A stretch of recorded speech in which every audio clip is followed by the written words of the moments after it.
நாடார் மக்கள் முன்னேற்ற சங்கத்தின் நிறுவனத் தலைவர் பொன் விஸ்வநாத நாடார்.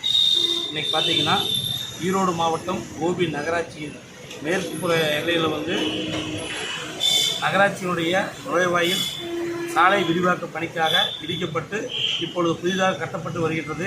இந்த மேற்கு நுழைவாயில் கர்ம வீரர் காமராஜர் ஐயா அவர்களால் 1958ஆம் ஆண்டு அவருடைய பொற்கர்களால் திறந்து வைக்கப்பட்ட நுழைவாயிலாகும். எனவே இது மீண்டும் புதுப்பித்து கட்டும் பொழுது, அதை திறப்பலா செய்யும் பொழுது நிச்சயமாக கர்ம வீரர் காமராஜர் ஐயா அவர்களின் வளைவு என்று பெயர் வைக்க வேண்டும் என்று இன்று நாங்கள் கோபி நகராட்சி ஆணையர் அவர்களிடமும் நகர்மன்ற தலைவர் அவர்களிடம் மனு கொடுத்துள்ளோம். இது சம்பந்தமாக மேலும் மாவட்ட ஆட்சித்தலைவர் அவர்களிடமும் மாண்புமிகு அமைச்சர் சு முத்துசாமி அவர்களையும் சந்தித்து இது சம்பந்தமாக மனு கொடுத்துள்ளோம்.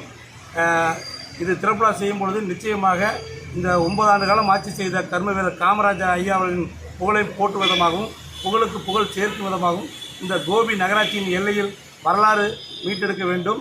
எனவே காமராஜர் ஐயா அவர்கள் பெயர் வைக்க வேண்டும் என்று தமிழக அமைச்சருக்கு மாண்புமிகு தமிழக முதல்வர் ஸ்டாலின் ஐயா அவர்களுக்கு எங்களது சங்கத்தின் சார்பாக கோரிக்கை வைக்கின்றோம்.